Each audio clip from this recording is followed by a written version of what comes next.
Is Russia at this juncture still serious about holding talks? That's what people would like to know. Russia is always serious.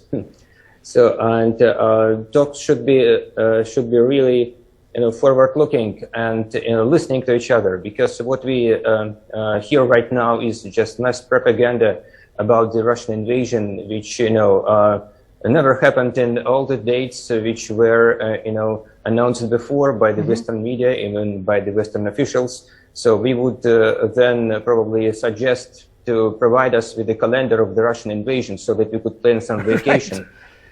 Mr. Babushkin, let me just ask you, at this juncture, what is the road forward over the next few days? Is it a meeting between Mr. Lavrov and Secretary Blinken? Would that be the first step towards actually getting an idea about whether the presidents will be meeting? Is that what you are personally, for example, looking forward to in order to get an idea of where this is headed?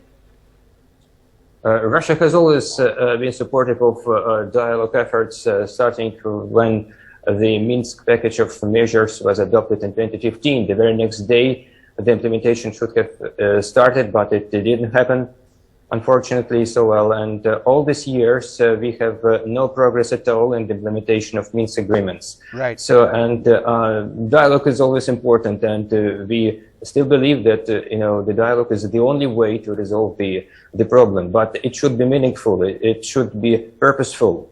So, in response of the Russian proposals for the security guarantees and non-expansion of NATO, we received nothing in terms of any concrete